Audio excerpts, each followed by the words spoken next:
Ever me print to be and carry me. That's the master say I keep to where be moi. And show me who my bonfire. Ever me print to be and carry me. That's the master say I keep to where be moi. Sem she rock the money pay on the phone or bread you man febin ka ho or suru she rawan na wa she round ni pep guarantee me say no o che na sem ka me ko ade nim me de me watch no pampi ninja ni muda o pe me bonia o pe bon back to sender e o ti mi mono ni me ti time for one or you don't say no o you don't say maka me we me suru tom o ti mechi I'm bound to win oh yeah me watch you ma wo Obey me what you ma want to quarry moon. Minim ya martina dinti. Maria ya baya kasipa.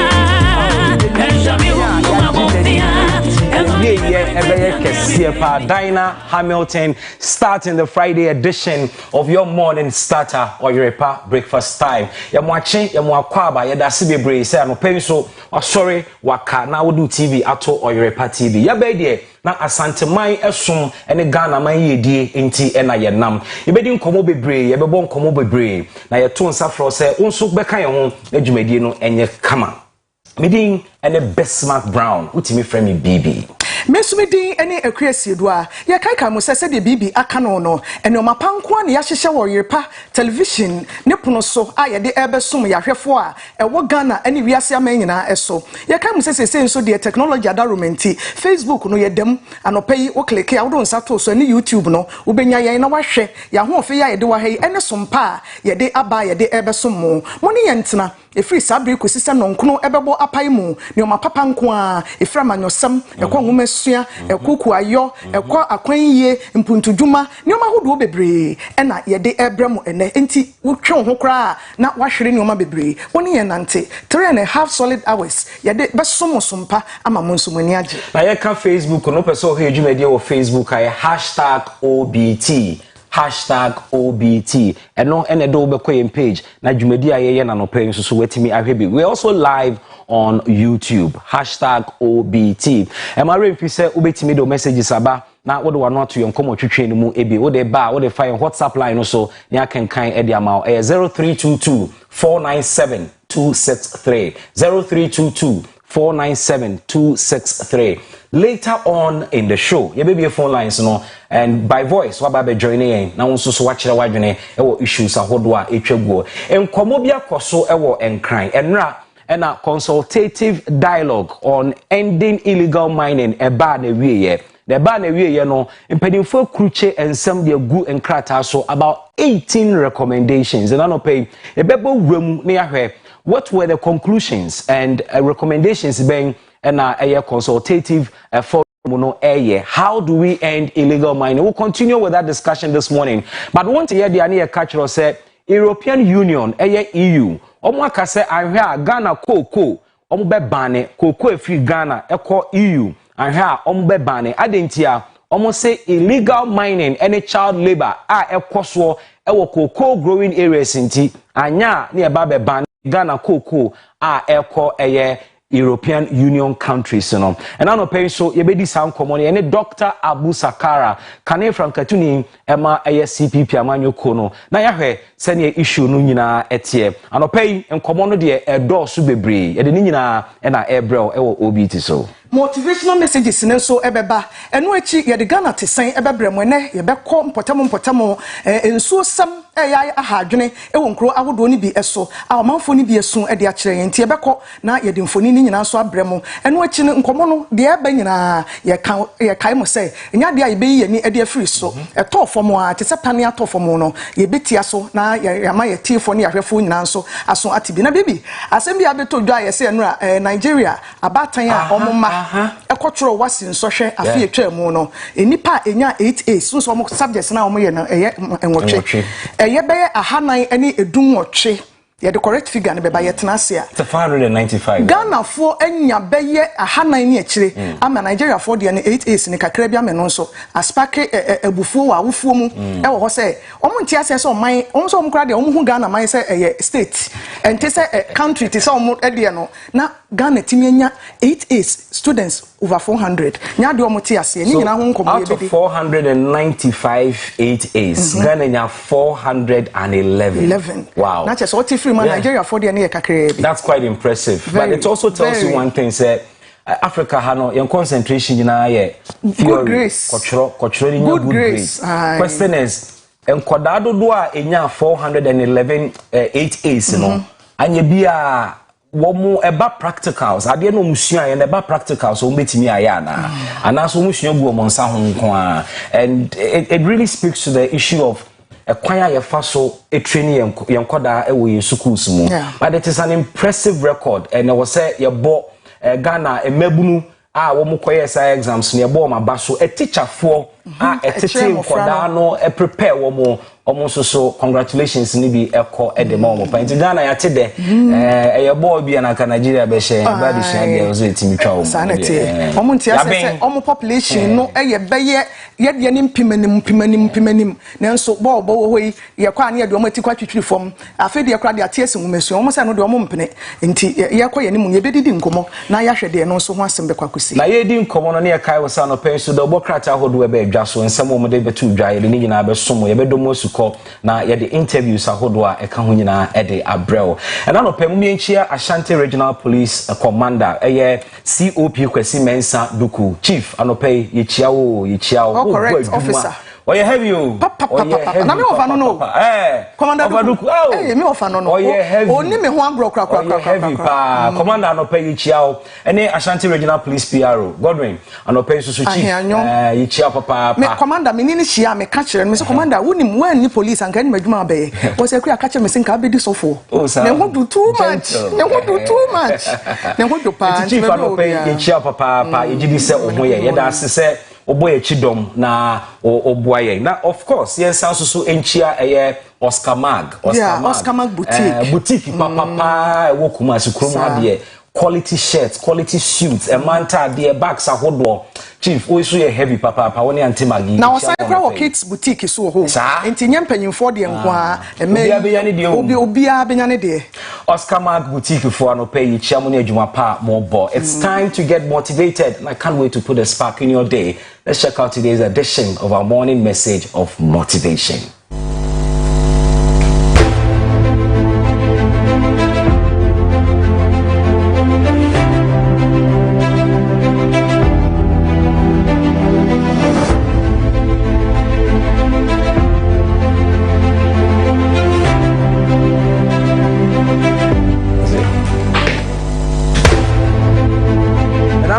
Your morning message of motivation I dey bro your fire every Ziegler. Or see you were born to win, but to be a winner you must plan to win, prepare to win, and expect to win. I take this again.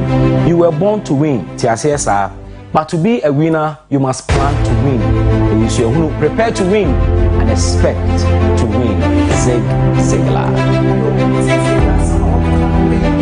And they say, ya wo woman kunimdie nanso ansa na nkunimdie no ebeba no bo wadwene po se wo kodi nkunim na wa hihye wo nyoma yie boaboa wo ho se wo kodi nkunim na de twato okra no hwe nkunimdie kwan etietia wa bo wadwene po ya wo woman nkunimdie nti bo wadwene po se wo kodi nkunim na siesie wo ho twe nkunimdie no na afa hwe kwan a nkunimdie no ebeba etietia you were born to win. Let it be settled in your spirit. Say I was born to win. Catch one of them. I am born to win. And you be a horse. I am born to win. Reggae bisa. No, adebia, debia no pebiano. Obe modena wa catch I am born to win. The entity also catch who say you are born to win. He said you don't control the forces of life, but I will say show crying every day. But ansana obe winning. Born to win again. So everybody is a winner. But how do you win? There must always be a strategy to win. And the strategy to win is to plan to win. My planning enko abrabomu. O se o pese udi nkunimu abrabomu. Kwan be na afa so di se nkunimu. Obi ebefa kweti kwan so corruption. O sisi agai, o ya toto ne cars ne ahodo. O se we wini ne strategy no no. Wo so strategy ne sen. Wo befa kwan paso na wetimi awini ana say wo baba be ye ni obi aye ni bi.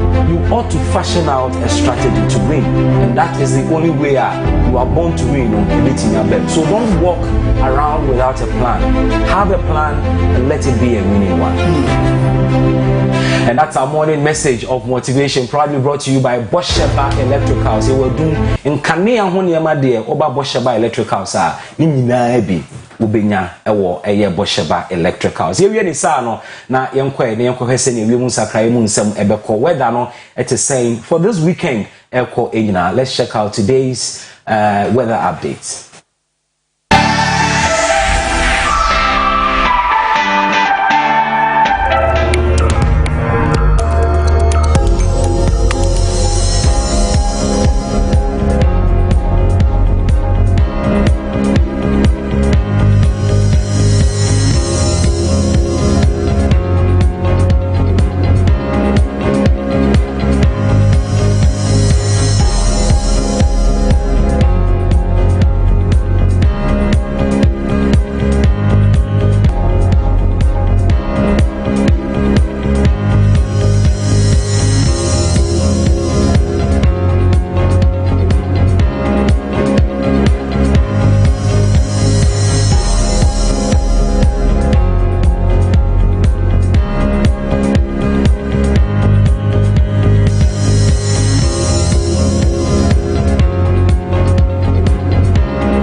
Your weather update for Ashanti region there is a 10% chance of rain. Inti you and twena manenyo wawa sane say 10% there na enye likely say insu no ebeto. But fashion tribusa na insu so cotton so ankwankwaye wawa.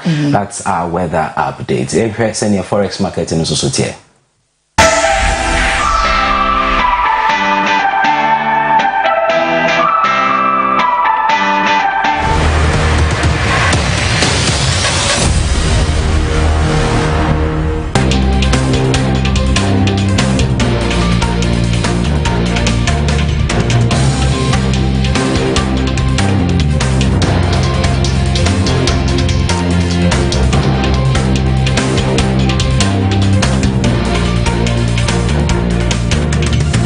Time to serve you with breakfast news and OBT news no aye krado yenkwe na maame nyako emfa anopa kase no emba mesom yen yamawache ema wakwaba eba OBT kase boso ensama ya debramo no dia ensama ya debramo no dia akotini wo mo no eniani mu nsam ene se ye ko bayre born number 1 na nanom ene wo manfo hubua pa na se ya bo wo ma o mu kiremu a na nkola totofe wa ne dan o mu tinfi ade no enye kora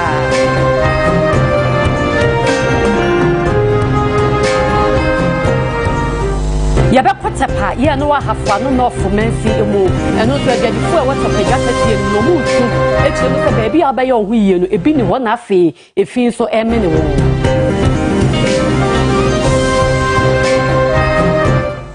ewo bono mantam no prosifo mpanimfo de atodwa se ade bi omususu se ebeye wi anasa bonsam taa ni bi ya ba no doboa makoma ahanu aduosia ena abedi wo monsem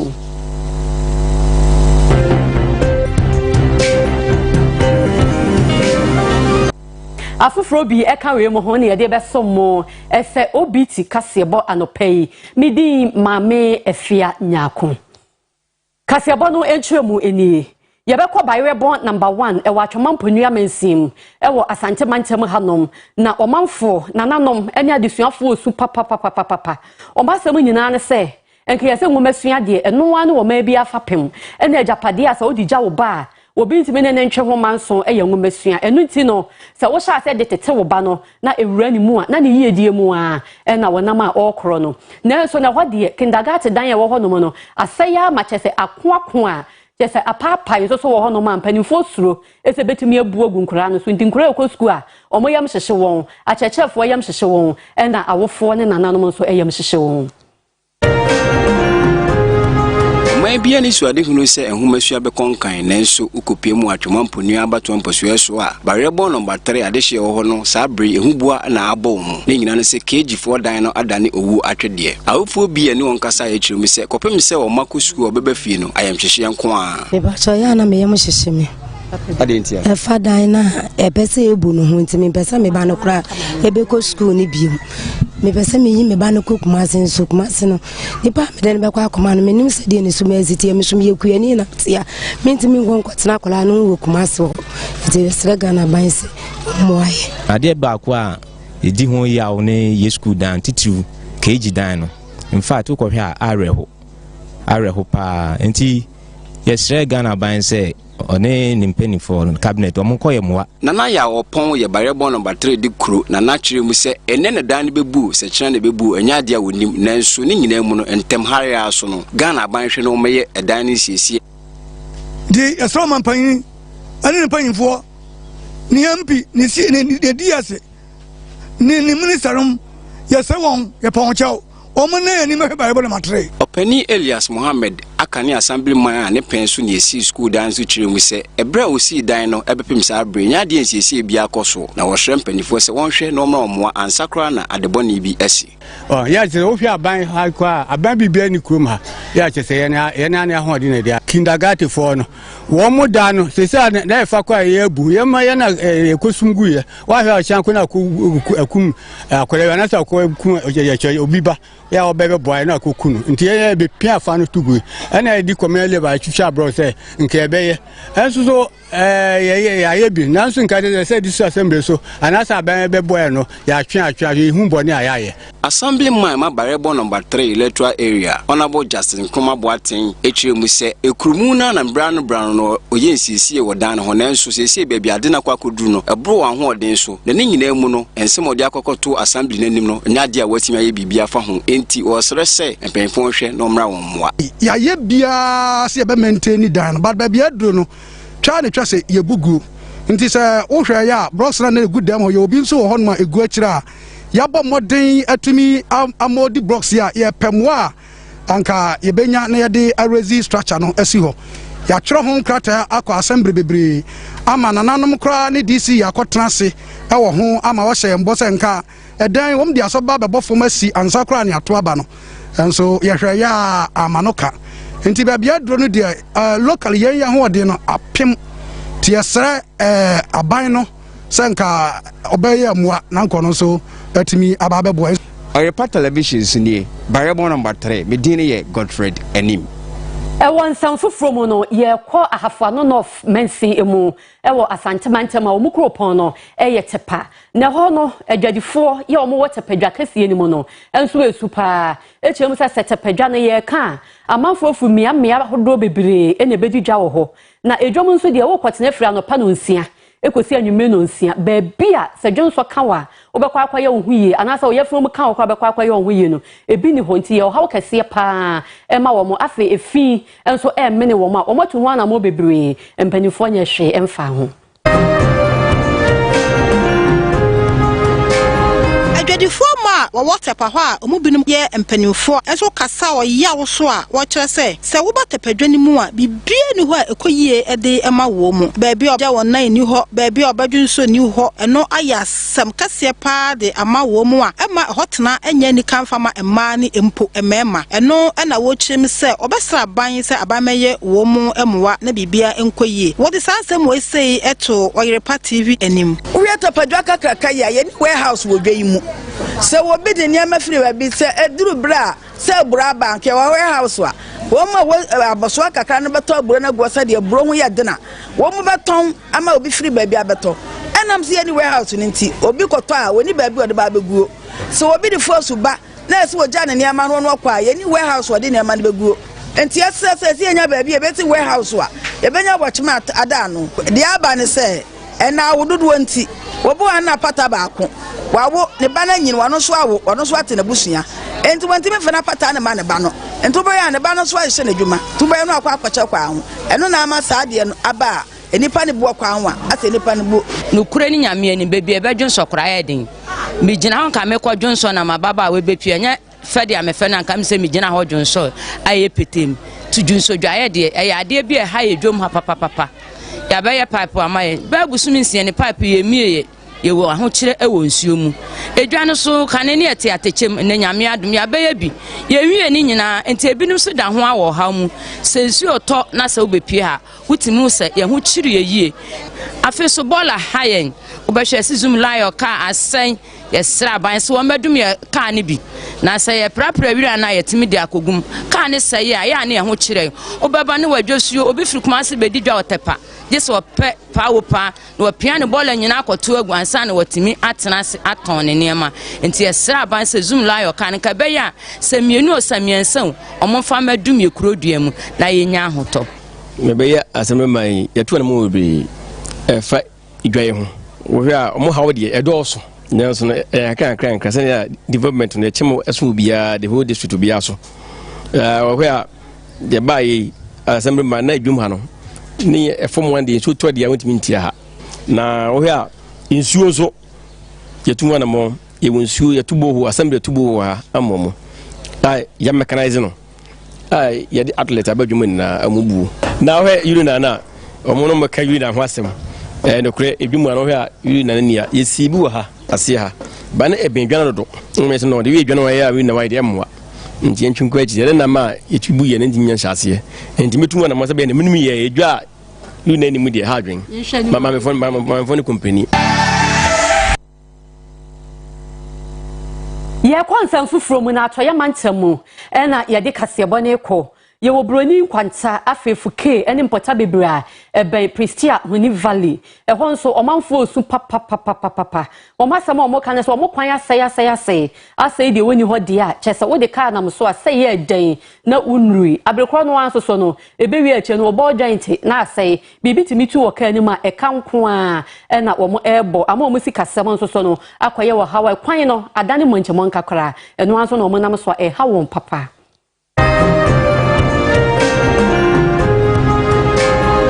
Huni Valley mensini baako bi a eka amansi maako edunan a ewo atoye mantemu na saa mensini we sei se wo hwa niema dodode kama eboa emaga na sikasem ekọ nimpa eho enewo ebi ni sikakọkọ koko timber magnesium eni niema hudo bebra eboa oman Ghana pa Pristia Huni Valley enso so ewo abakosem bi a eye bia bi a yewura Sir Gordon Godisberg a na wo ye commissioner odikan pa no no so ekwawuto e bia bi efro ho atwereboana a na eho eye nsahwe ebia nanso so ede na yehunu eye nkroto mako bebre ho no ma wo mo so akwanye ne bebre enso so na ekoso ho a emwa ema hotena kora enya manfo a wo mo ho efe enkwanta ne afuke enso so eka saa nkroto ye a ewo Huni Valley no mensini mu ebi wo mo akwan eya kwan enye kora omanfo a omo ho enso so esu etietem wo kirema na chese ekwan ni ntino se obi kora yare anaso oba anyem na kowo na so mo de no ko yare sabia ka bia empese ebekọ a no ede awo mu wo na ebre omanfo a wo mu ewo ho wo mo kirema na chese amanwefo edo mu hwama pa na na do dan ko akufo ado ni nsem a wo kan ye se afi we sei eya kwan afe no wo so wo mu de enya de se wo mu nya mu so wo mu ehunu bi kura saa mensini anase nkroto mienu we sei no susu so wohwemu a emfo na wo mu ya eboa edisika enso so ema oman Ghana na do dan ko na niso ade hunu se planting for food and jobs no so no ema no abem na so no ekame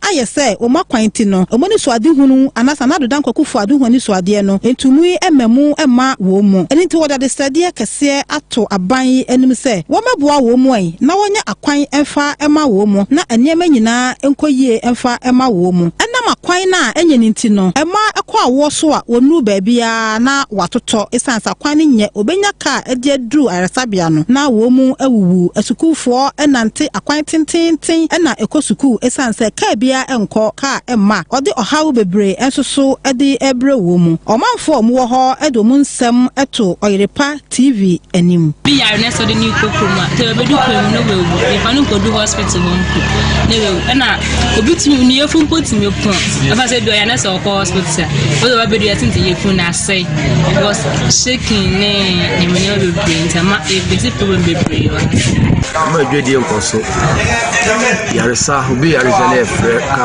edi ankasa so ba de ya ze bo ho mo se ye tie kwa de ho ne be ye mu anka ne ya mpankwa covers o fi nya mpankwa be ya ma kanka covers ye covers ne de ka ye mu an kritwe kakra covers ne na ye kwan so de ye how pa bebe 5 years 4 years na mba hande e kwan de bien su kwan so se omoye e ba bia na ye be twa gata bi se ye nso e ye bia no amoye to kwan ne de nso to pa nso se ekokuro ma ye ntimi nko na ya ba nso dige se moto ya moto nso de na nso accident mba se kwan de how pa de e wo ka wanjo be 30 series aha wetima de be 30 minutes akwa ye sra ban se ye ombe boye kwan na kwan de ye bre wo mpa Ghana nso ka hu ya ha kase pa ye kwan ene ye schools onu free ho a communication network nti how kase miensa eda so ana ha ye wo ye mantem ha no kwan ne de ye tu ana mo bebre me fa say grade abe fa ye kwan we so no almost 8 years ni a grade answer so emfa so biem nti emre bia no ye ne assembly mpanyifo edi nkomo ana say ya district engineers and so de eba ha omo ebe hwe ye kwan no wo hwe bridges na bebre na de access nti anamo bia we say tu na aban mu mpanyifo ne MC omo so omo ya we say ye kwan no ase no ya fa sa kwan no so Pristia Huni Valley mensini baako bia ye ko ensam fufuro mu na bono mantam mu na ye ko mantam no prosipani pa wada no eye ACP Babasani Adem wodi nsem bia tudwa ne wo ka no wo cheche mu nyina ne se wo monsa ka eye enuro bia ya cheche no doboa mako ahanu aduosia ya wo mususu se ebe ye bonsam taa ni bi anase wi na amanebo ya wode tro nsanchofo anim echema na yuton bus bia ne registration number eye GC 5118Z na eso akwantufo free Ghana ede wo mokọ nije ena wo hu se ewom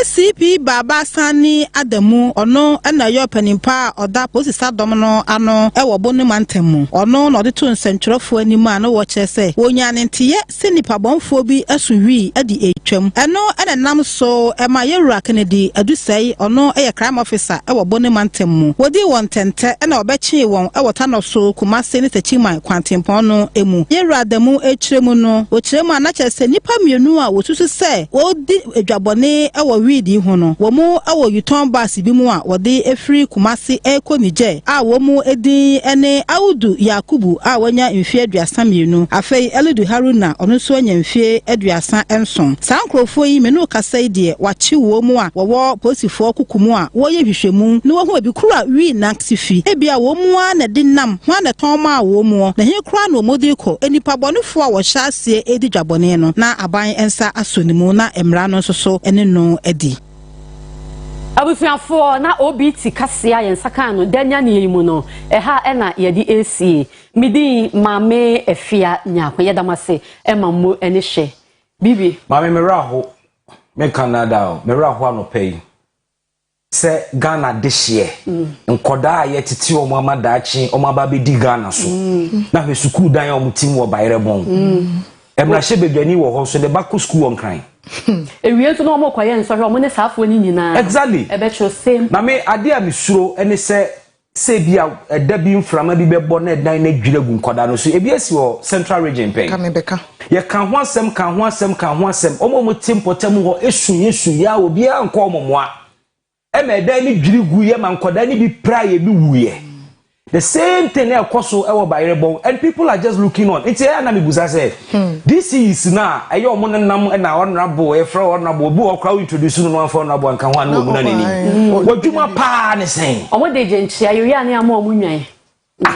no well ene maybe koso o man we mu a ya hwe ni ya politics be ma Ghana agiagu won ya na me party intino ye kakra na ye nka no boko ma ye nka no dindindin bia ye party wo party but party no so about ye can say aban ye di yen taxes and ma aban no na sade e wo se wo ye no e wo se ye hwe no wo ye party nti kura na wo so wo ye adwuma no what I say titi ho na we di okwa ne kese a na aka ye say enso wo bre na no SOTB a ye boy pani no kasa yakwa ne nye enso asenso wa chi de enim so obeye wo ka asam na san krokro no ma ne hu se wani abre because wo na wo to aba ne ma no wan to aba na ma no se wo kokrokro na na se ono nkotena nkra no nkodwodro no ho aduma wo ho sanete omo ye campaign ne na mu nyina oba ose be so to aba ma me na me nkoso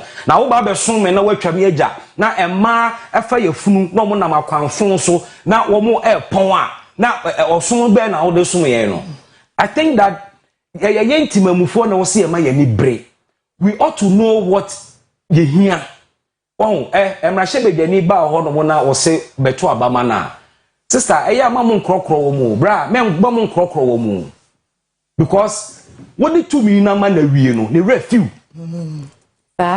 this was sabe pebi this was sabe pebi man san wa kai wo na wasan kai wo na wo ba no kra no wo san ba be daada wo be show ba onim se wo ndi so say ye fi ase punish politicians by voting them out because omo anyo ma adwuma ene na be mo ho se ye ni ate na ye ni so abre ekua bibi ya e bebre wo wo ka say na ma ye din na metie say ye ni hwe e de ye nhwe so e wasem a wo kan ho a election year no 2020 no year eda ho ma ye say Ghana voters are sophisticated said ye na biribi atwamu e ha de ye de no go area ma party we no say nioma sesa say president and man for pena umbeto ma president no ma to etia na MP and we be ni see 2020 no and na president no minimum hini bi wa asante ha ono akra menka ne so ye campaign tia na MP ne mum na simbia na oka otwe na dwe see so wo so ba ye na MPP ba ye wa free SHS and MPP ba ye wa planting for food wo so a wo ye MP no de na wa ye de ama ye wa ha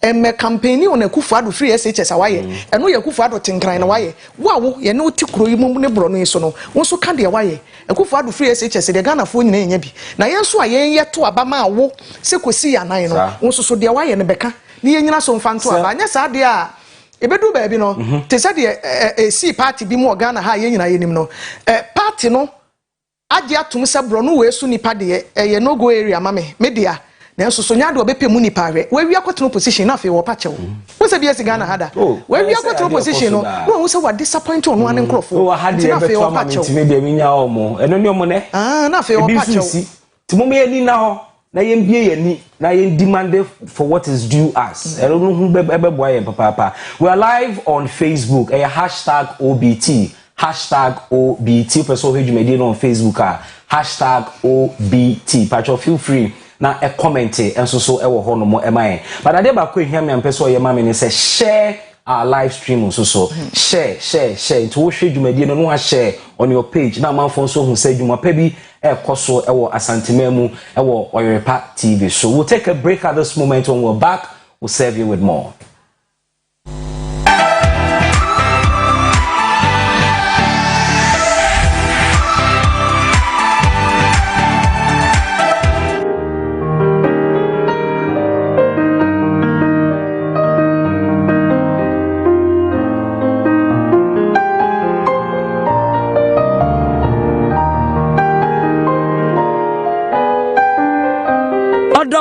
Memo akwaba eba bosheba electricals ahadie ye won kanea ene home pempena de nyina ye wo sensor LED lights, gate light, solar lights, CCTV, Wi-Fi camera, CCTV, HD camera, outdoor any indoor, digital video recorders and a hard drive.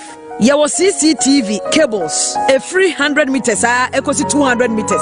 CCTV power supply, LED flower bulb, MP3 womo, wait with the abonyum. Yawo CCTV camera, AS 360. Yawo rechargeable lights. Yawo socket beer. yɛwɔ de ho yɛ silver ana gold yɛwɔ TV socket ɛna original air conditioner switch light no yɛwɔ chandelier de abonnwom de bluetooth wɔ mu ɛna yɛwɔ normal chandelier yi bi yɛwɔ LED light surface deɛ yɛwɔ conduit ɛna spotlight remote light ceiling light bedside light corner light addition de steady lamp garden light yɛwɔ designer holder deɛ fepa ne screw ne pin ɛna yɛwɔ LED floor light ɛba ne fan so a yɛwɔ original Bajaj fan ɛna original Havels fan yɛwɔ Orient fan ɛna ceiling fan ya ɛso kanea ɛsan abɔ nnwom yɛwɔ flower pot yɛwɔ Marshall standing fan a air condition wɔ mu ɛbɔ nnwom ɛsan so wɔ bluetooth yɛwɔ video doorbell ɛna yɛwɔ original main switches nso ebi te sɛ mem shield Havels main switches Linian main switch ɛne ne yɛkeka ho yɛwɔ set of electrical tools Frio copper earth rod yɛwɔ fly light a ɛboa ɛnsɔrensɔre ɛne crusade for yɛwɔ wall fan orbit fan AVS guide ɛna fridge guide Bosheba ɛwɔ qualified electricians a wɔn bɛyɛ wiring ne o light ho adwuma nyinaa ma o kama ɛho ma asɛm wobɛhu Bosheba electricals ɛwɔ adum Wesley Methodist asɔre ne nkyɛn hɔ a ana ɔne Oyerepa FM na wɔda akrom wobɛfrɛ Bosheba electricals ɛwɔ 032203088 Bosheba electricals branches ni bi wɔ Paul Sego Lane adum wobɛtumi afrɛ yɛn wɔ 0322001084 and a PZ and so frɛ one was 032202815 Bosheba electricals and home appliances.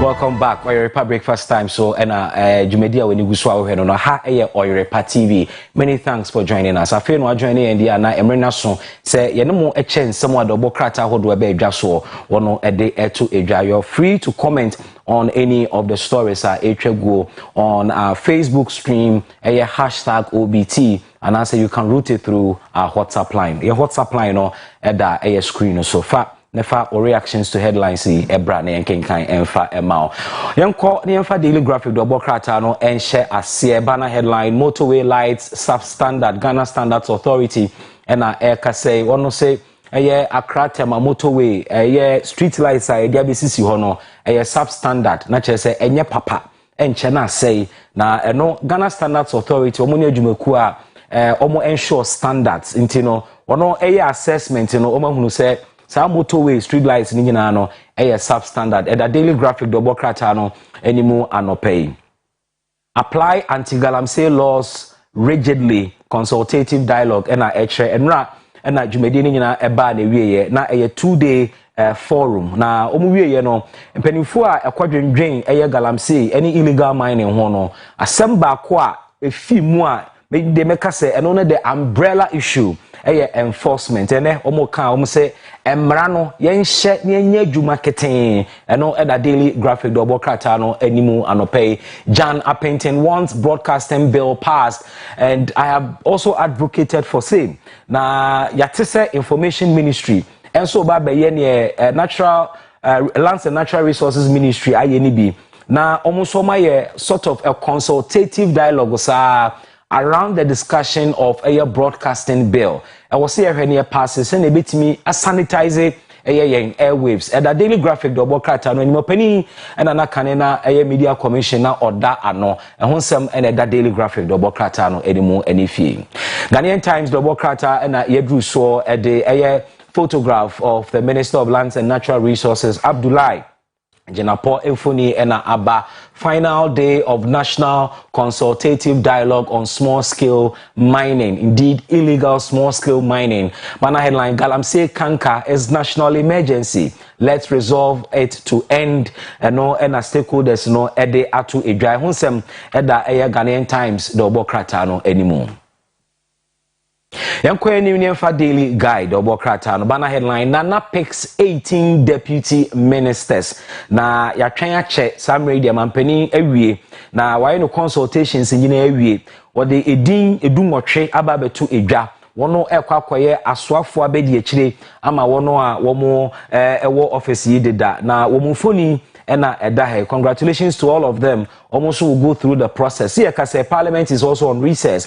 We are not sure whether say Speaker Barry Colley a appointments committee no normal babe ye jumano and ye be try recess netrem. But ye try so dia na deputy minister si umajuma ne be chance na shase ehonsem eda Daily Guide there will bo krata no anymore and anope galam say threatens water resources and no if free and regime so ewo enkran Kumasi kidnappers planned for guns. You better story way in detail and no other Daily Guide the Bokrata no anymore. The insight at the Finance Minister Ken Ofori-Atta and Abba now watch banner headlines. Ken Ofori-Atta, Minister of Finance, COVID-19 CDA report says 12.4 billion Ghana cedis allocated to fight pandemic unaccounted for. I said say Corona nsemu nyina ya kawia ewasa kontabuo kese ekopa because individuals ne corporate organizations ahodo so ye donations bebre eno achi aban ankasa so hyede yi sika fi ne futuo mu a ye de fight COVID-19 na sika akomu pa ni nyina ne ye ye ana ebi fa baabi enkomo no eda the insight the bokrata no animu ene anope cosmic the new weekend crusading guide obokrata no and toa so sweet Gloria Jenny's on eye ora Abdul Malik Okubako maami awaka baabi enra enemi se ene na dwumadi ni nyina eba bewie na mampanin ene eye vice president enyina ka eye Abdul Malik Okubako ho eni na su ne maami a waka enchine egu ye bompa ye se otwedi ampo na nkasa ebeje abrewa na wama ne baby papa atena na da kwa mayeshia yenyina yasre abomubiem eda the new weekend crusading guide obokrata no anymore under Ajiman Budu's tenure ECG saves 20,929,064 Ghana cedis. ECG workers ana omo eso eja egu omo MD chemu no workers na bi nso so ate omo ho omo kase papa no adwuma pa wo bonti ena nkofo bi pese ye ho ne to ase akonwa na obaye waye savings bebre ama ECG that the new weekend crusading guide the bokrata no anymore. Daily analysts say Aliu Mahama snubbed in Nanado's government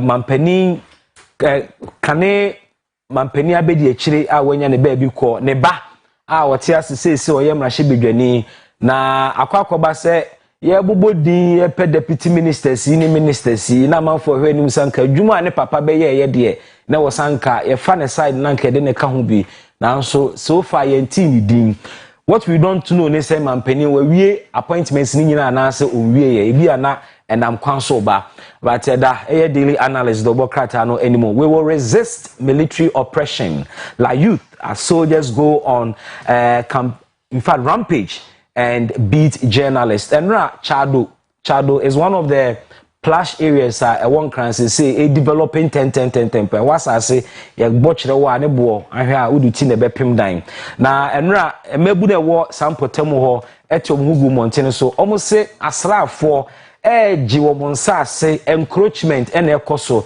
into demonstration ene omo yeye na demonstration ni mu no according to the report no ade police asojafo no ebrubi na journalist ba ko kopie so o ye sanka ejan konkonse adwuma okwakotwe no kwa kohebie ono so kakrafa na ni so pa eho ama ne ebo eda the daily analyst ni man pay stop destroying gas south MCA and also assemble kwa eda the bokrata daily analyst no anymore. The Ghanaian publisher no pese Galamsey is a national crisis. Stakeholders and ono anoko benkrumu a omo akanesa. Inadequate funding, cause of poor sanitation. MP tells government. And the Ghanaian publisher the Bokrata I vehemently disagree with the position of A.M. Rashid say sika yɛn fan share sanitation mu eka ho bi nti na sanitation yete saa. First of all, your sanitation problem if yin suban yen timamufo yensu ene yen ban yen dwene environment ho obi wo ho ababi ote a wo ye adwuma ɛhɔ ɛna sanso ye baller ɛna ɔte baller ni mu ɛna nani agye once na atwa mu kɔ saa na nani agye not mu saa nti it begins with us. But of course leadership so ewa asudi kese pa. The Ghanaian publisher said ECG staff defend MD, describe union's allegations as baseless. And at the President Akufo-Addo in Congo, Mampeni Addo Akufo-Addo eko eye Congo. Oho mampeni and then edini si akonya so into okokano ho na yaya madwumedie no so aye fe. Ho sem at the Ghanaian publisher no anima no pay. Call the Ghanaian Observer, so banner headline, EU threatens to ban Ghana cocoa over Galamsey. We and Koma, you be deeper no power na yashe yayama say atra ama abrofuna kwasa send your mode Galamsey any child labor say monsas ni munsu no man hwa mokoko na mode ba yememu no ye ntokra biem ebiesi pen emra Liberia ene Sierra Leone ntokwa ne koso no na diamond na ekọ America ene Europe no omo ye se war no enti ene omunya diamond dodo war no in fact diamond no kra ne de ntokwa ne ba kese pa wo Sierra Leone Liberia ho no mo eni nti omo ye se omo ento diamond bia in free these countries. Now, how womu pa can who be and pay a quick solution to ntokwa na ekoso hono, and we don't want to suffer a similar fate. The Ghanaian Observer the Bokrata say, I am determined to enforce Galamsey laws. President Akufo-Addo ena ode ensemi ede ato eja. Republic Press said, please gun down tardy robber. Eno edda kaikrata no anyone no pay. Soldiers on rampage at Chado. And also so edda the Republic the Bokrata no anymore. Deputy ministers list out. President introduces fresh blood. Nina ene ensemfu ahodo the Bokrata hodo be dwaso wono ede to edwa. Ye de be si ha ne adane ho akwaba. But for WhatsApp messages nebra, pick the number on our screen and react to these headlines. Emma if you say Jumedie no is also live on Facebook. #OBT. #OBT. Do well to share our live stream as well. We're also live on YouTube. We'll do a quick 360. We're back with the details of our headlines now.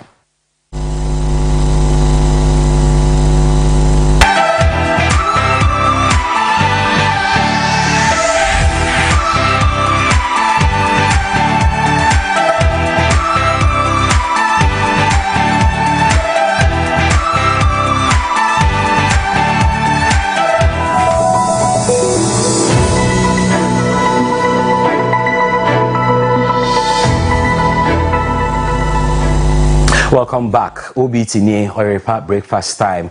Or WhatsApp messages in number 0322497263. 0322497263. Well, I'm going to say you don't semunumu esuko inia peninsula ba enso adwene wa ha. Chief. Assalamu alaikum. Wa alaikum salam. Sharp. I don't pay the wafa. What? That's it. Oh, nice. So why if papa? Do fiada de aya. Yedi nyame de enso amano. No kwasem. San hoden ho de. Oh, nyame to minti. Yedi nyame ase. Hoden ho. Top of the morning anopay ade ba kwa me de ha me kese ne koku ya EU for say ahwe mo bebane because child labor and afin so illegal mining and child labor semono omo pache say okoko growing areas na yede nkoda na ye adwuma e wo cocoa farms no so na omuntimi enhwe emma nkoda enye adwumaden we e omepon wo so muko school na wo mo enya ehon faso e wo Europe ho no mo eno echi nso msi illegal mining na omo say in the 70s and 80s no omunya satellite images bi of Ghana cocoa growing areas na indicator no ekira ya na che say there was a huge canopy of forest na e cover sa areas ni nyina but the ne omoto satellite ne to the same areas indicator na extra omunya color be red ekire se sa canopy ni nyina no se ni nyina ekọ na omohwe a omanye ho bibia ye nye ho hwe nti omafio mo se akire I don't know what you guys make of this matter but mum dey a big issue maybe ade ba kon ayen so ne se on say we as a global village okay and abrofo no say ye degrade your forest na affect your weather and into ya no we seriously concerned about the activities in terms of treating our forest ne ecological na ade ba kon we say yenso ehu ni say yempanimfo no gya omo bitima ye bibia nti duru ba bia na abrofo no hu say adan ne step in earlier na baby aya na me ekire madwen kakra yes a child labor nsem na omo ka no because we say wo ba ye culture no mu a there's a thin line between akwada esum ne papa any child labor wo minim say me train me ba no say ne adachi bia say ne ngoma kura ni amoa no a na saase wo ho a koko na me ye no onso betima ye bi nti wo ani machi de man ko ho a ebede no onso ho koko no ne ye ani so bede no ho ku adwuma no say ne yesi yo no say de yesi so se kem say de yesi do so e wo mu say ebinum ekọ to the extreme say koda no koko a obehihya asoa e dia kogu aboye ene ho do ne ade baby odin be wura no ya na e hadwen kakra de but baby in our part of the world no say we are wadwen say akoda no nko school the school no nko anu wonko a at the end of the day say program obe read na ntimi amwa no a na bra ba pem no to on dia na ye ne fa no say I was say makora no or explore more na all the avenues available no utimi nya bibi nkakra kuta nti ya bra bona koye say jack of all trades master of none so nti the besre yempanimfo ne say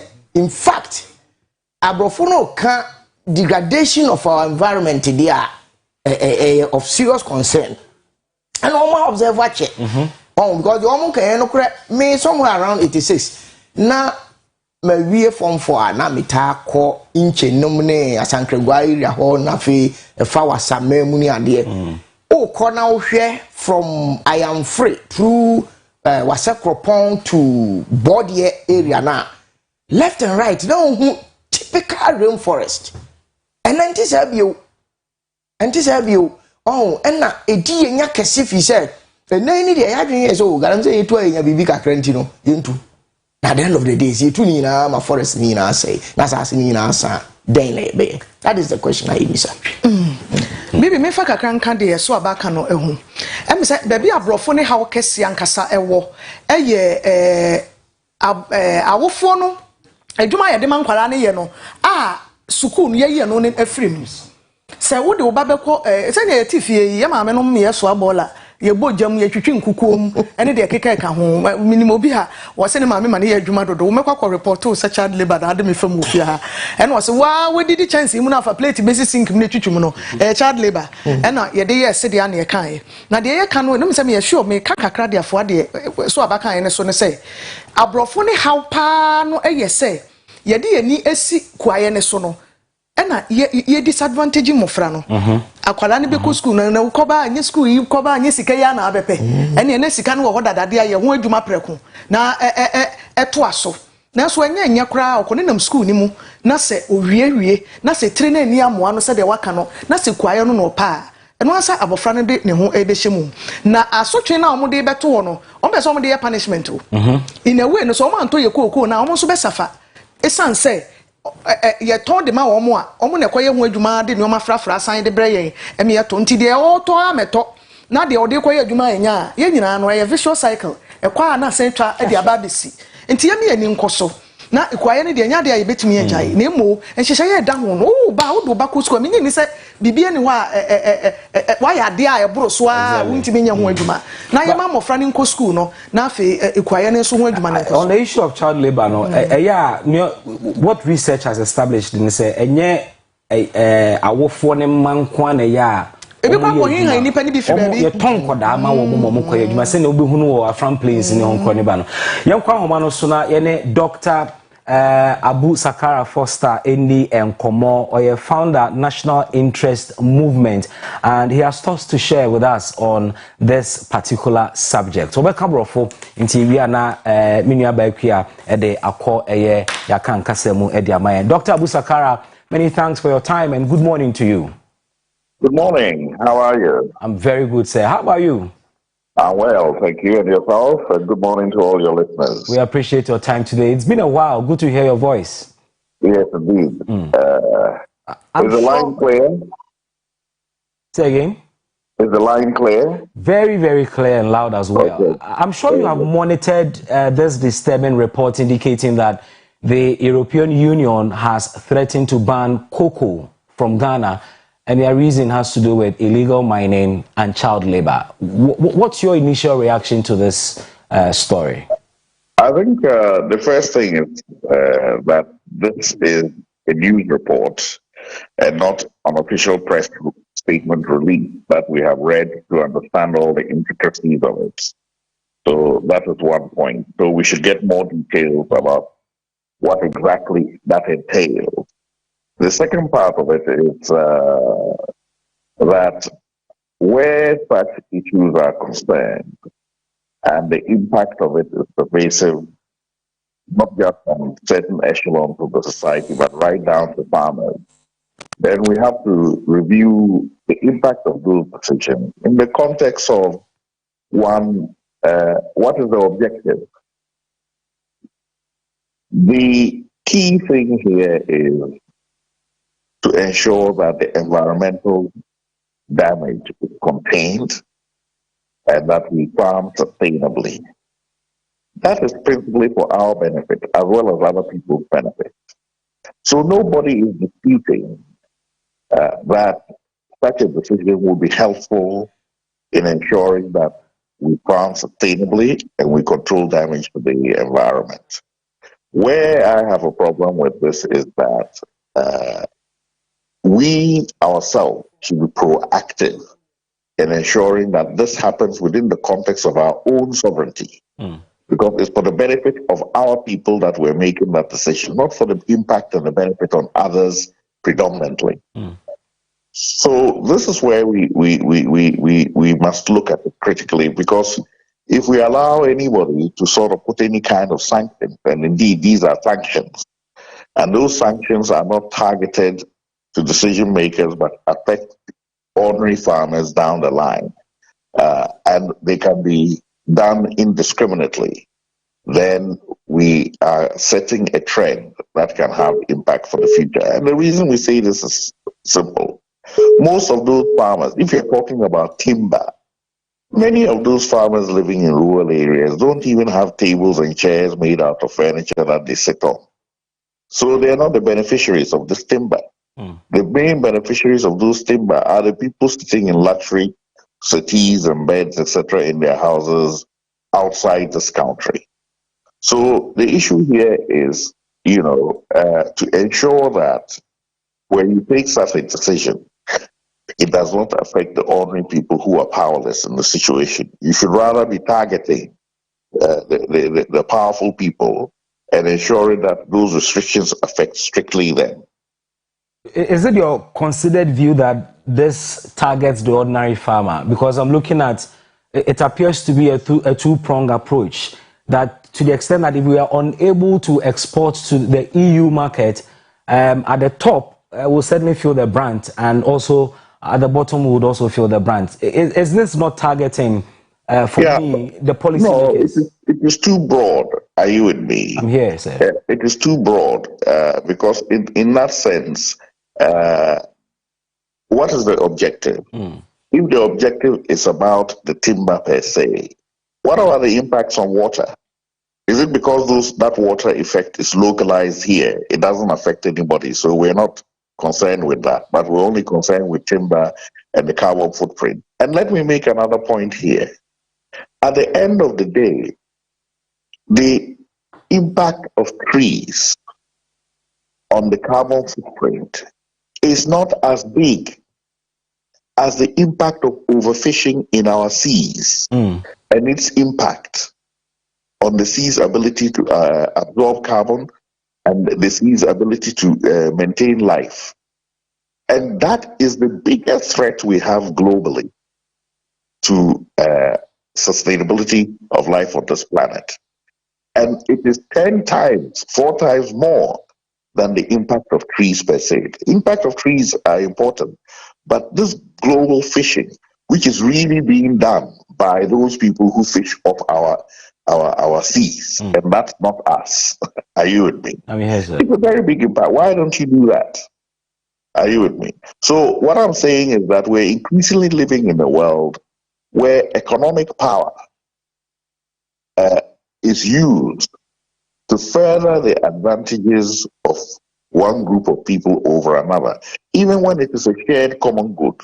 But the question is, why should the people at the lower end of the spectrum be the ones to bear the burden when the people at the upper end of the spectrum, who are largely responsible for the deforestation, for the high carbon footprint, they should get away with it? Have we ever put sanctions on anybody, even though we're all in this world affected by it? So when you come to say such things, you have to make sure that it is targeted and that the ordinary people at the bottom don't suffer in their livelihoods. You sound like you consider this as an unfair and selective approach, picking on just one sector, and for you, there are more serious issues than this. I consider it a very blunt way of applying those kinds of sanctions. Of course, they have not yet said whether those sanctions will be applied or not, and we haven't seen a statement. All we've heard is the hearsay from the report. But the reason we're discussing this is to say that, well, if you're thinking about such a thing to help with environmental degradation, we're not against you. We are with you. However, we want you to target it. Hello, Doc. Yes, we want you to target it so that the powerless people at the bottom are not the ones who suffer. It should be the people at the top and also the beneficiaries. But how do we target the people at the top without its effect on the people at the bottom of the ladder? That is a different discussion altogether. Are you with me? The intention is what we're talking about here. The application and the mechanisms are something that this is not something you just shoot off. You have to go in detailed studies, see the chain of events, etc., in the system, and then be able to say, okay, these industries X, Y, Z are the ones involved in it. These are the consumers. Okay, maybe we'll pass some of the results, some of the impact over to the consumers. We'll pass some of those onto the people in the industry, and the authorities who are the main beneficiaries in terms of tax and revenue income should also bear some of it, so that not a disproportionate amount of it comes down to the villagers who are living in rural areas. There are those who are of the view that this may be too much of an interference, and you also indicated that matters of this nature ought to be discussed within the context of our sovereignty.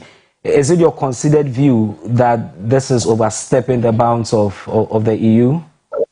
In the manner in which it is threatened and put now, yes. However, we all recognize that we live in a global village, and that what affects one person affects another.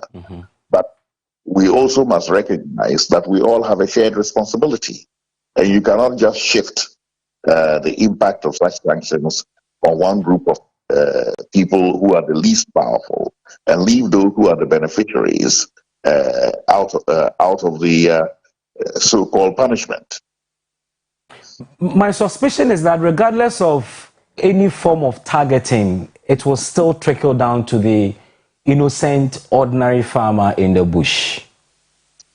Well, I mean, I don't think we could say that blankly, because the main people who benefit from this and who have, don't forget that more than 80% of the benefit of cocoa is upstream. It is not downstream where those people are concerned.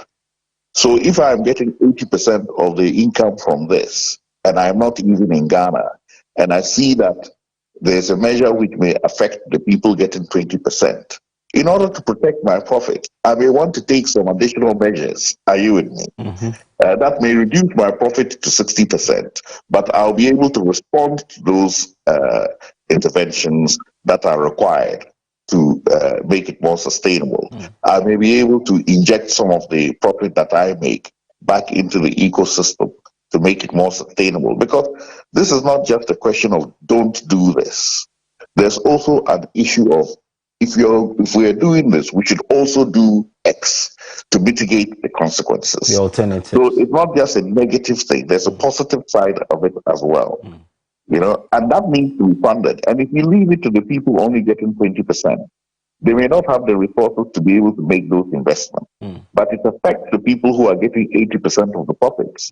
Then they will say, okay, let's take a slight reduction in profit and make those interventions on the ground that mitigate the effect of what we're doing. So you talk about the people at the top who are the ultimate beneficiaries of this. But the EU also mentions the fact that child labor is a concern on cocoa farms. And that is perpetuated by the farmer. They hire young people to work on their farms. They are certainly also playing a role, and it is not as if it is only the people at the top who are beneficiaries of this. Some local farmer is also perpetuating some illegality there as well. Yeah, I've already said that maybe only 20% of the benefits are coming to the farmer locally. The issue here is we were talking specifically about the effects on timber. If you want to bring child labor and all those other issues in, there are different The EU mentions it. They mention it as one of the reasons. So, yes, so let's talk about it. In the context of the rural setting, what people have to understand is that just like, you know, your child, if you work in London, in the city, maybe 1 or 2 days, your child wants to follow you to the city to see what you're doing. Oh, this is what that does. He works in the stock market. I've seen the stock marketplace. And then he develops an interest in working in the stock market.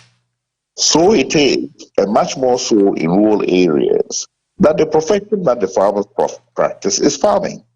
And if their children are, whether they are compulsorily interested or they may just want to know how to those livelihoods are sustained, if they don't accompany their parents, how will they learn? But Doc, the issue of child labor, sorry to butt in, the issue of child labor in our context goes beyond a father having a child accompany them to the farm.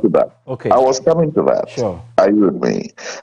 Because at the end of the day, the introduction to the livelihood and then the persistent use of the labor for the livelihood when they're supposed to be going to school are two different things.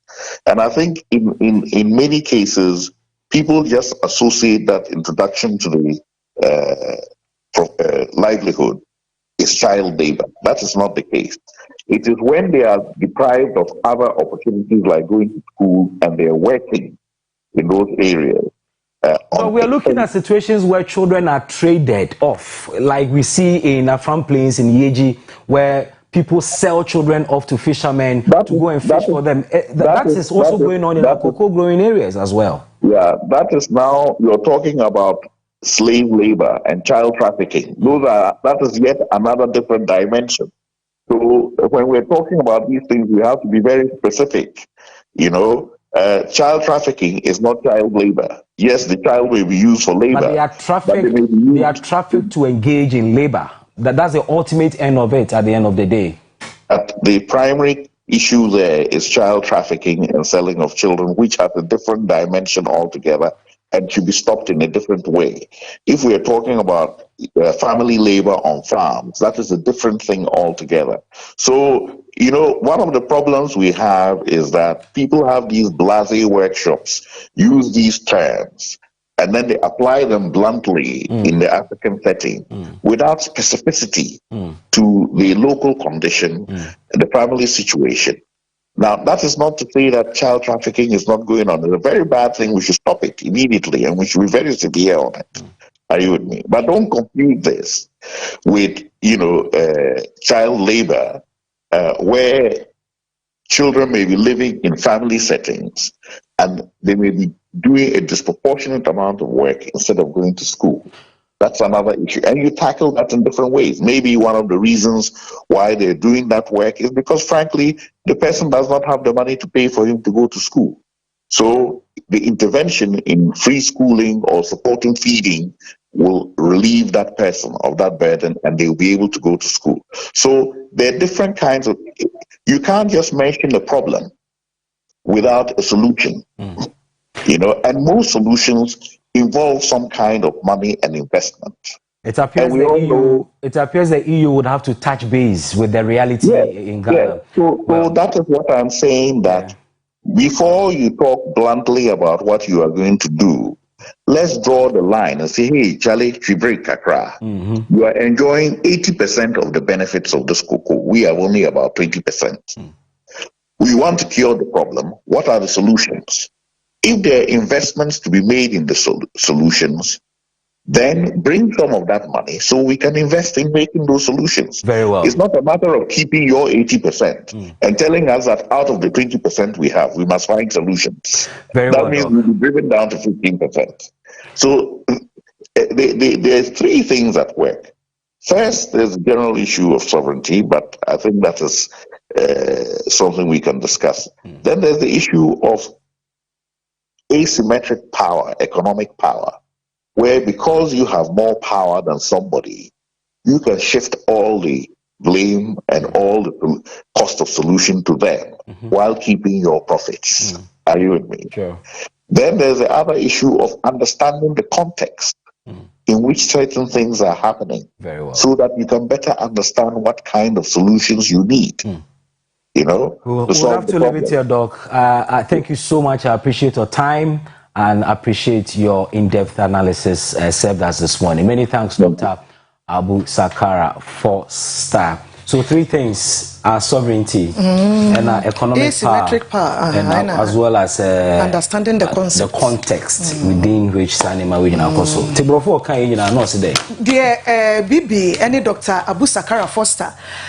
Bibi atwam o 2012 onu ne 2 franc ama CPP amanyuko woni na twetwe nkomo child labor ho nkomo yi a ye die yi a yesese abrofo san hwe ye kura ye kokoo no ye de kwa abrochaman so omo bi anto esan so omutu Ghana fo a ye ntie ye da so ade mofra ne di pa ye da so ade ye mane kwafuo mo omo kodo etiti kokoo kobo hata se hye ne gu motom esesa bofra de ne tebre ni school dem enti se yama ye ni amaso na yanhwe enu ye a nyade a ye kokoo no mbeto biem Dr. Abu Sakara nso onima Greek pa na bibi frɛ no fitiase no oni ni di nchia enaja omo ekeka ya na obisa no se de abayi a yiyi wakan wate bia na Dr. Sakara mu aya wode kan ye no ene se we report foforo kra aba yamane ebo foforo kra na esese ye to ye bo na ebreko ye ni mu no ye kenkan se the report no tie na afi ye hunu ba bia omo efiri ba ene ba bia omo de kosi ye na yetimi aka ho asem ye na no nya na ne ye beka sa asem no da achi bi a ye kwa ye ni mu no ye betumi aye ho adwuma ene bia wonso ye bisa no bibi kan ebisa no na ono akra kato aso ese obo ade bobro de ama ye environment no ya saase enua eguso ensuo ni nsuo aka ho ene de keke ka ho nyina no esese ye ma ye ni ekoso na ye bo ho ban papa na ebra so se o Ghana for ye keka ye ho obroni se ye proactive ye keka ye ho sa na yetimi ebo yetiri mu po ese ye yankasa se nua ne ye beso aya ade a obi mfiri ba bi ma emehye mra emfa ma ye na mo ye jeja ye ho sa toto ye ho adansa ne ye jeja ye ho a ene no bi firi ba bi aba na obehye mra kete no de ama na wudi so ebi onkomo ne to aso no no kire se tima yi asema ye kan se nei tima yi twa ne Ghana ha enye ha ne ye de ye nkonya apono ya ye tete hu ye tima ye bi ene ye de aye ho adwuma nso ye twa de kwama no ne ena abrofo akoye ene ya san de aba me yato ekwafo ne so egu ewura mu a omo eye ku ano se hwe ne wasa ne de keka ka ho no sa table yi ya ye tete hu ye obi okura wo hu bi da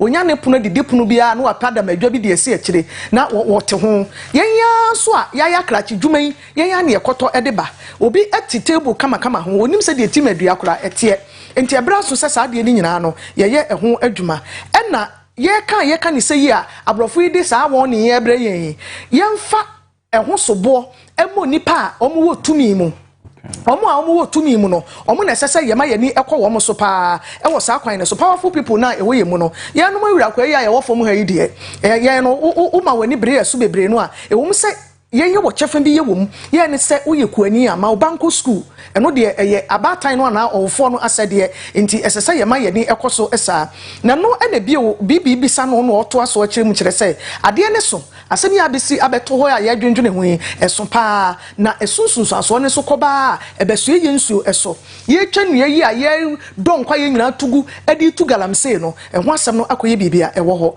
ena ento enkomo ne to aso je se ye bo ne to fa nyina ene se esese ye ma ye ni ekọ ne ma bi so se wiase nyina be ye kuro ketekete baako enti asem si ewo yi a kosmoka ya ade be chena Ghana fo ate ho asem ye me ye ni koso ne ya boaboa ye ho a ebetimi aboa mofra na edi omu konkrofo nkro so ekodi pa no ye nyai abofra de be bi otena ne classroom enti wo ma oba so adwuma kakra bia ye wo fie no enye child labor Dr. Sakara to aso said ye wo ye ayi journalist yi edu da bi na do ba eba wadwuma mam na be hwese de dade ye adwuma efe enti kwani so de ne bakọ ewuram akwamemu na okohwese de ku adwuma ne nso te a eye na emo so manage school kra na akwara keto akodo no ebi okra na wotehemam no oyi nam ni nyina anya de a ebo nti nsem ne tofa ba nsem ne tofa ba no ye da sibebre Papa K ekwesi dua Papa K aka Papa K enra ye hyenkomo bi ase let's do a follow up enra na eye adwumadi a Shasian crime national consultative dialogue on ending illegal small scale mining enra ena eba na wiye but no be kan so a ekoba say yene small scale miners no edi nkomo let's follow up and find out say enra dwumadi no call na wiye no omobo eto omyem na womo ideas no so ya fa na something Kofi Redu vice president Ghana National Association of Small Scale Miners is on the line. Chief, good morning. Mr. Kofi Redu, good morning. Mr. Redu, good morning. Samson Kofi Redu, Oyerepa TV Muachiano Pedasio. We don't seem to have him on the line. When we do, it didn't remember. So, about stories when I catch your attention. Also, the other time here can't talk about the robbery we course one. Rap Charles Crunchy. Yes. Our free Switzerland bar. The trying ye in the Sika crowd the bank on any acron for a year. Plus, for guarantee, Elmina and Nasa suspected robbery acoustic hideout. Now, a honor no more, you know. Robert Sini police exchange bullets and say back it can as I we're free. Say do something the training no be ebe training. Yes, because what for crab can tackle for in fact one more aye juma and here the chronicle now reporters are supposed for about so oh my idea there be am come since one year my pie be can and ko yin so e be no so dey until ya on so who says say koku anyi do ho ne alutegi cops and then is o be a thorn in the flesh of and the babo break akra me na me kudi ko woni mbra na let me there for papa Samson Kofi Redu vice president Ghana National Association of Small Scale Miners. Mr. Redu, good morning. Oh, Ahomana Santi for you. Yo. Mr. Redu, Oyerepa TV Muachi dasi anope yo. Okay, man. Yo. Pachoda maya no amane so kakra mame. Enra National Consultative Dialogue on Ending Illegal Small Scale Mining eba na wiye. Mo wa chefa kese e wo mo pa small scale miners for. Enra ekowie sen na conclusions and recommendations no more small scale miners for. Would you say we never end the illegal small scale mining nana? Yo, me am not the brain na me chia me tie for the small scale miners official for also. And no prayer near what we saw no but so na the fire so it's to near man. You want to say they didn't ever akwa so. Near aka here before amagalamti no etimi etwa anything. If it to me up down. Na ye manon ye nuanom the number 4 sabren one more 80 manon so no. If it to me no one here 1 na ye to me educating woman. Na bre krono so no. Ye to me so ahwe say. The nipa no yes no. Ye obe DNT. Young brain and ma in so as they get to say that also. Now, able to me a kumu that baby on my feet, the hearty, or we are Galantina, or we are Jumano, and that one is there she. That's our pony in our so yet me to over Kupa, now yet my monitor woman. Get the baby, I must make a monitoring of any idea a year. It is a year for any work me, you have a for you me. Yes, small scale miners, and also, yeah, so yeah, my top person also. I had many years between Koya, that can be for again, so yet you near without for a year. He is the me after all, that Galantina, essay, or minor, a Japan year. And Rami, no, didn't come on. Oh, my metia say, in fact, over the years, no, my suggestions be brave. One of the suggestions are, and no, I did to you and say, Nanka more recommended to our mind, say, anka mo small scale miners mo task force na matia mo na mo bush na mo nim bia illegal mining ne koso na anka ban hye mo de no mu kena na anka mo ne aposifo nyem momu no me nim de enra wo mo eje sa suggestion to in terms of mo small scale miners no mo task force no ekosi saying mo suggestions are here do want to reflect in the conclusions. Okay. No, I idea ya bobo and then to say you will say minister we buy no idea oyimu. Okay. Because the person in Yanasa the way buy no just say obeka se bia na of okay minus eating. We actually I am go far of person near and ever. That look ye no on the many na be ka no. Na was a very second minister no so no. The best and you know abakushia 1 and 1. Then you make your my ya with him. I have time and Abu so not any I walk a top of an international. They kind of at them at that's a bit too heavy so one of all. On the way, my my presentation at the Bono, in MI, and the upgrade I never met out of it years there. I'm more near is to be so. There's a bit of them. I'm a young so get to be a year from a year, and they are one of mine also at that ready. I'm a sector also the idea about one the empire how we are so okay, but my very first, my very last question rather, and Ramiti stakeholders nibi after Jumedino, Adiaba Konana running through Ubia Kasa, enforcement. Mu GDA wo security agencies ni mu ne the mu wo sanso GDA or politicians mu say omo benya the political will to enforce emrano sene tie. Did that come clear in deliberations and a course one? I mean there's a okasa some way say na obo hono so so na always yenzo so engineers ye ka na no tina na edana me ka say omo amwa amma small scale miners yen task force no and police na nka mo anya say mana politicians no edru ba bia police ni ya se na tare for ye adwuma ba na politician wabachi obi a all illegal mining also ye dey come na so aya ka wontie wo se abaya tare a wonim ko ahwe ya ye be yinati wa ahwe ya bi krampo a ya nyina je be transfer na ko be bia any grant the corner so because on pay will you know order from above why they know die but yen force no put me in it is that say or not there or what about association no yen human to be up for anything and then I so yeah campaign they have stress if abide not so you about happen enforcement na here come eventually I hear human yes so you go to for your politicians that would need license. That's a bit of one year, human also. And 4 years, the officer for now we are human. You bet me, Amma, the enforcement, so I hear human. You know, be an inquiry, that matter was that enforcement in a day. You bet what I'm a 2 years, that me, I hear mama.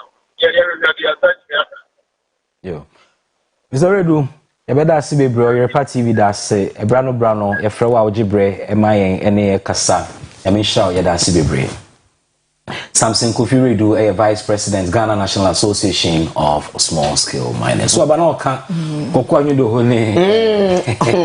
Alote Jacob. Say omo ha NDC party ni kakra. Na o hwe se de omo koto na nado. Ewo kokuba ko ma me yi na se na omo hwa na nado no. Na it seems as me enyam fa nkuru ye nkofo no nipa yo more or less na akoye educated na the chronicle capture with the aba. Now one interesting story me ka say interesting because na say etesi but me nim kwa be fa so asade we be ye free ho teacher ni a wa kira de happen ho 69-year-old Koyo Dese voter region who to be precise. Papa yet me afọ no ankasa ne ba. Abba. Na dia ma make say interesting ni say papa wa fa ba yenim say incest ya che wo no. As mo kan say akwara no na wo no. Akwara na 16 years. Na ohwa akwara no to anya media ma no. Ne say dia akwara ni mpokua na ye hwerehwerehwerem no a. Ahwa mema beto agu so dodo. To no abere na de to keep her home. Papa na say mo kan no. In fact, I said, it's very, very serious. Bibi Nkoyi was mental issue. Bibi Nkoyi is oh, and I said, I didn't know about party. Bibi Nadrinya, Omo Fanning a psychiatry in court, year testing. On 1 hour in 10 or 1 berry. Nintia make us a Adrian, a Conobone, a Casabi, Dankophobia. Why no people have that kind of mentality. People have that kind of mentality. And a man, just say, a man. No, my problem. We Mojafrana wedding a ton chain, Abofrano under age. Yeah, 16, defilement. Economy. The charges there, say, Akramia prefer me, no, they are incest in defilement. Judges and lawyers no Monsieur Ryan, so they black up a camera. Yes, I can't bone pay. Now continue do badia. Someone come Bibi Nkoyi some was a cacahono. So I said, deliberate. So I said, I said, maybe me makwai mo bin fra. O si me jana ho me ma said you be see at ogun so ntino. Or some me keep my de ofi. Eh, until me satisfy sexually. Akwa ne ma me we. Oh no, ma me nyina let. Na dat. Me yere so tifie ho. Oni wo nyina. Enso no. Now yeah, oni na wo 8. We friend Mary Maron ka say. Oni oba na wo 8. Ana kani akaba. Ono ahwe hu say o select we no a beboa no because nkwala 8 ni nyina oni oba na wo mo. No ni oba ni nyina tie. Ene obehwe wa ye bi mo sukura sa. O kan se na me suspect say bi akwala na ne step daughter. Dabi ne bank. Because when they are could be a connection no ni ho. Ense de ni wonti. Obi ono kura no obi ni timu e biological daughter ba. Ono ane ba. Hey. Yo, where akani akaba. O kani ni no o kan back am. E busa for me the daily guide the obokrata na eto amoso. Anope we twamrantie ene maba wa photo kama. E wo guide no anim ya yesi mampani e de omudin aba. E se omo me yasoafo abedi akire. Omo ene didi suyi.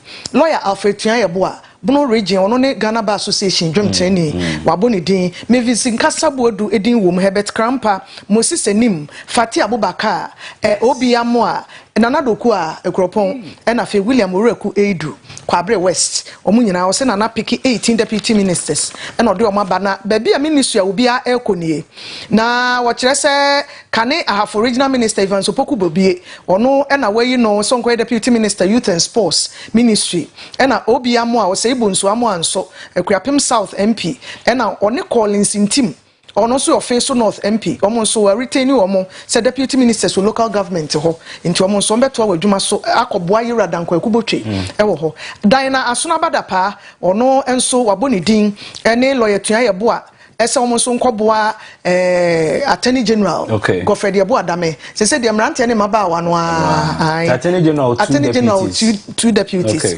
ena George Mekuduka Takwenso ayem MP ono so koboa Abuginapo e wo lands and natural resources ho ena fei yewrei alanchirematen ono so ni ministry ho no nso saa ena eno wode Michael Ochibefi ana Free Zones Board mi senior bia me ne ko St. Louis ye St. Louis ne e fe no Anita Asma se se de the din foforo ni kun ni Ochibefi wono na wo free zones board ho no Michael Ochibefi wo se say yi onkoboa yewura Alanche Martin wo trade ho na fei Herbert Krampa wono so enko boa no bibi atwam na wo spokesperson wo chiame o mampani atena yem wono so enko boa bi oyini ba doku asiama jeyi Herbert ko he onene Ochibefi ko trade ena doku asiama jeyi Kropon constituency wono so eko Ministry of Information sa pepepe na odiaba ena Dr. Mohammed Amin Anta wono so Karaga MP oni yeroreku Eidu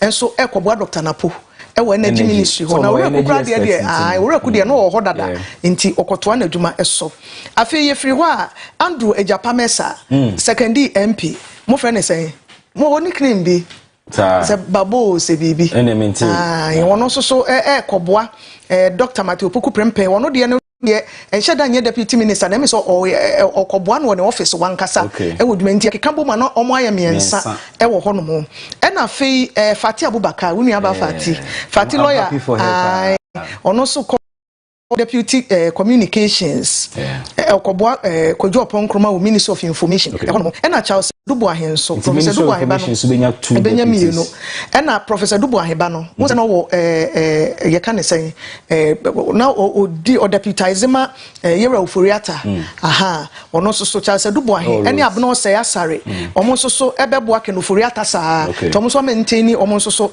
adwuma ewo ho na Bright Rekumbrobe ya oye MP for Himan Lower Dentra ene mpanimfo bi nso omo so beka Labor Relations Ministry wa ena yera ya Frempon Ado Manso Adubia MP ono so beko Food and Agriculture na wakoboa Dr. Kuto say Dr. Wuso Free Akuto ena Moses MP for Trouble once kanene Trouble amasaman ena say ya chem MP for Trouble ono so koboa Mevisa Wakumsin na omo akohwe empatane nkankan ma ne de keke sanete aquaculture enti deputy ministers 18 na president de aba no da bi obi ekona ntentem so ya bo afamu ayehu sure na asana bekoso no yenwe hu kakra. I'm happy for Fati Abubakar because wabo adwuma ya beto abayi even behind the scenes before beto abano na owo Jubilee House or no managing media relations near there and she's been fantastic wabo adwuma oyo kuma sini o who said you can try kasa impeccable okay kuma sini memeni age pass or information ministry because we dim kasa nani muti and afi susu no o nipa ho abotre information ministry wo di obi a na koma wo soro kwa ahwe a obi problem ama ban pa nti Mampeni has been very tactful. Mama kojo ema mienu. Ema so de mo kaye ho. Na mo ema ho abotre mpeki no. Sa entino ho beboa pa. Honorable Mrekuduka, many ajama no. He had issues during the election. Na issues cause wopaka omo penetu no. Na me sure say Mampeni e de na koho because of the strategic reasons Western region Femo gudi o hopa until lands and natural resources one our kono ebeboa Abujinapo because ono ye a son of that area into ebeboa Abujinapo papa Michael Ochebefi also happy for him first time MP from Free Zones Board and we shout him say Mampeni any war emebunu no so more emebunu no so fresh blood no. I'm equally happy for Herbert Krampa, one fine gentleman, cool-headed man, Mr. Management pa, no so a lawyer ni, and maybe the message say a mebuni opportunity o menyen.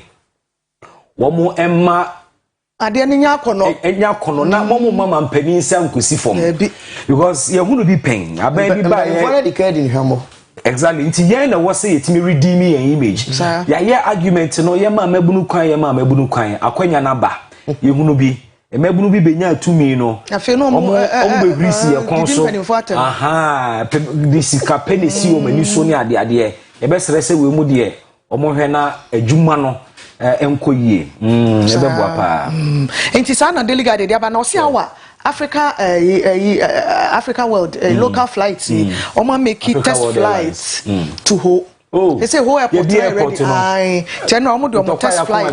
Oh, omo the flight didn't kan free kan e de akoho a eno watwa ho photo passengers nyina sie free. They say who ko ho a here say obefro car. Yes. Kumasi kura na wa utwa ticket a. The nyame ase because na airport no na ha me say ye ni esi ho na ye mfa nye hwe. Nti I was advocating say ye mfa nye commercial flights because I feel say route no sika ni so a.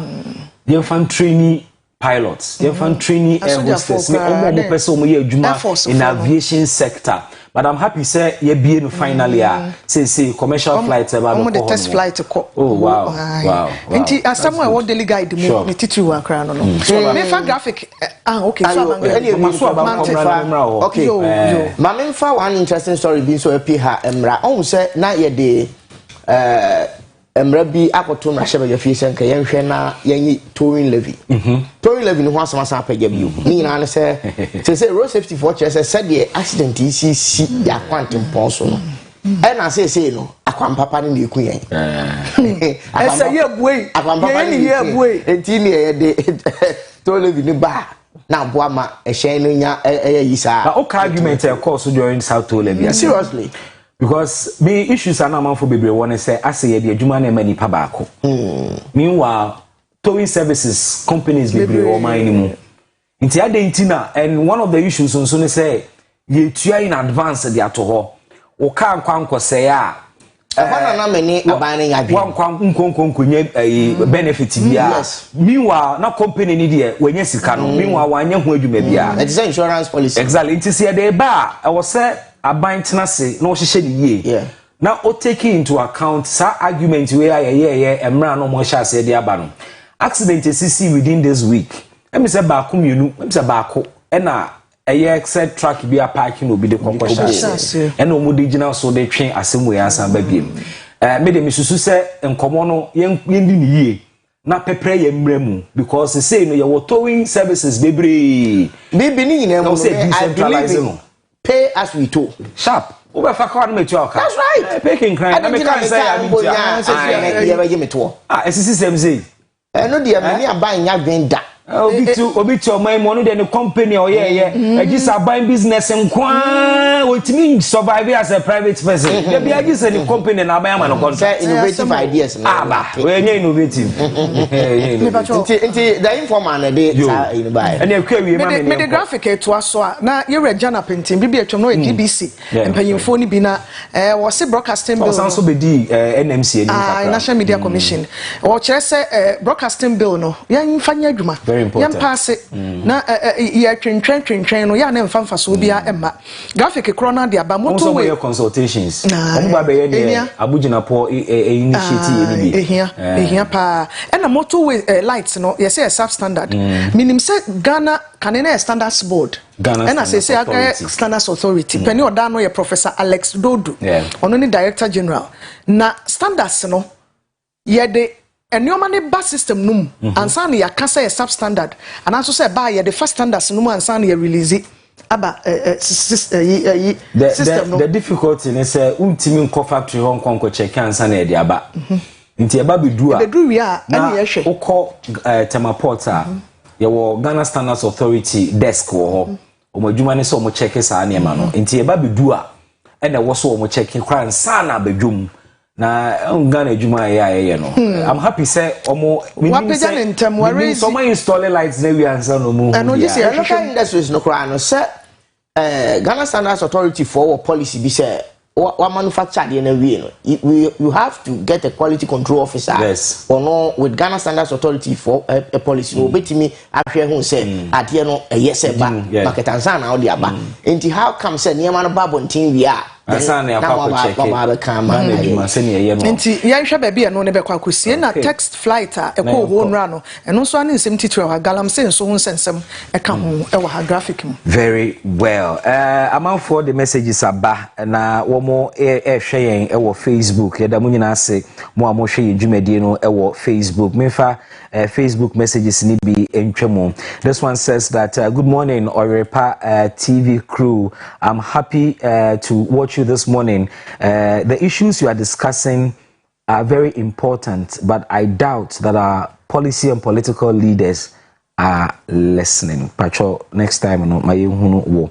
Mefa WhatsApp messages ni bi nsusu entwemo e wa. This one says good morning Pojuba, we thank God for a brand new day. I enjoyed your interview with Dr. Sakara I like the way you are portraying your Pujuba English ethics. Enjoy your Friday in the Garden City. Derek Enchel Medasibe. Derek, this one says, oh, BB, this is Kwame Black from Kwawabe TV. I'm happy to see you again.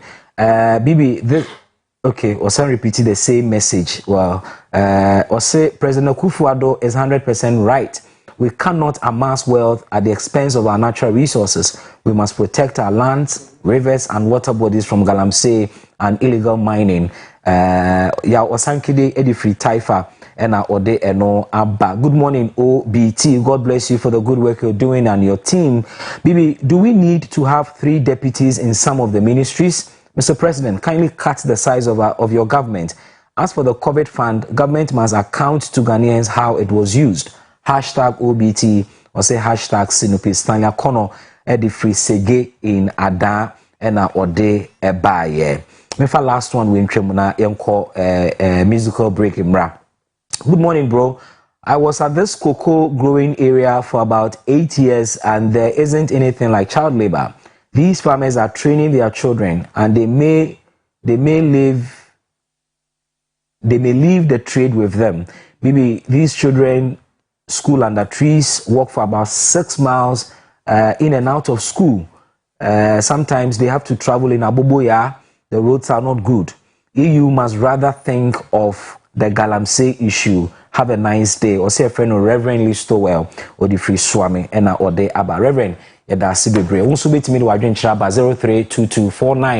0322497263. Ebeken kind in a day amamo. In the absence of anything, Oma Yensakakra. Enjoy this music.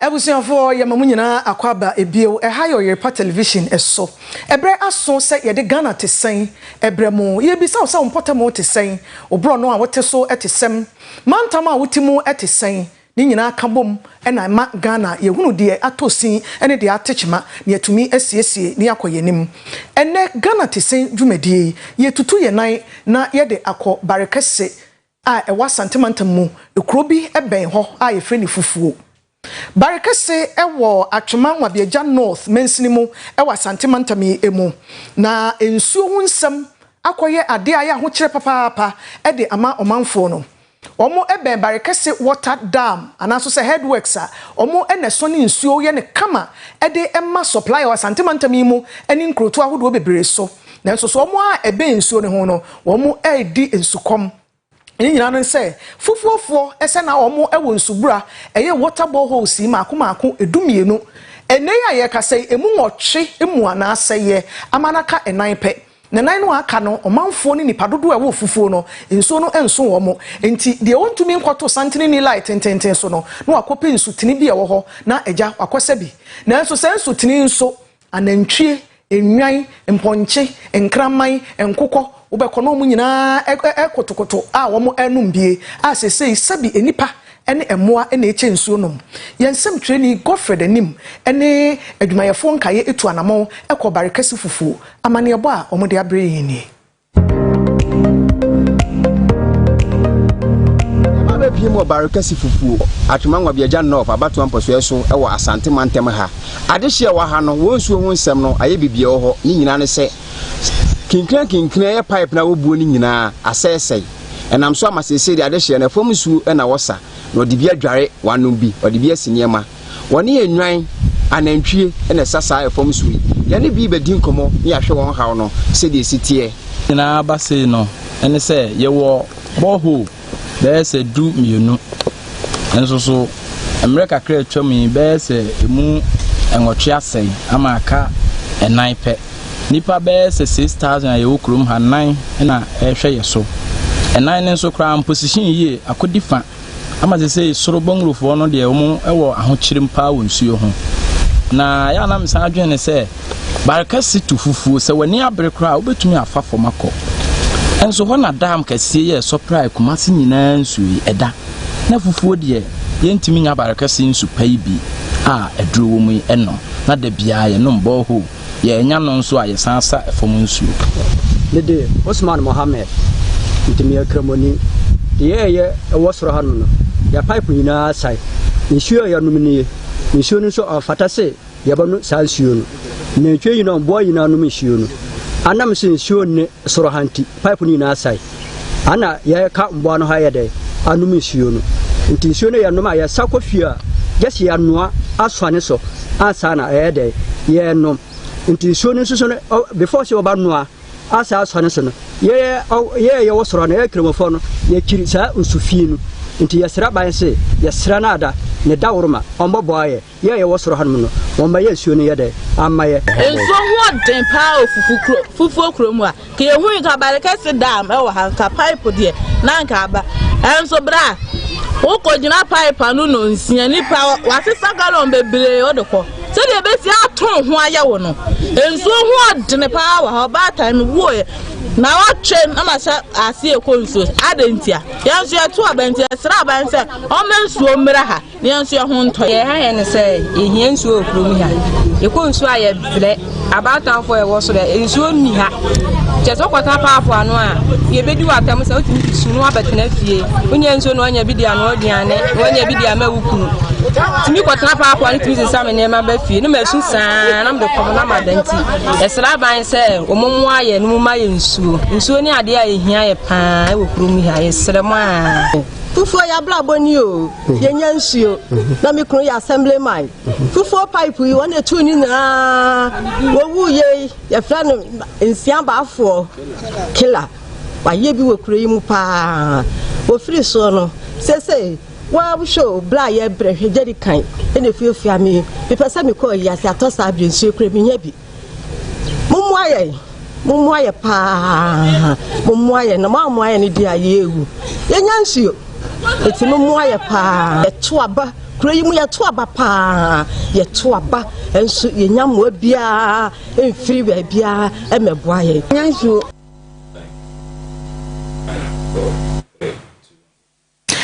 abusuafo omanfo binom akosem eye nsuo nsem ho ewe obarekasi fufuo ene ye de abetum animu yi ema nyina di adanse ese nsuo ni fie a emade ye den obi ekura de pampan abafie esan se ba bi wo ho a ho kire nti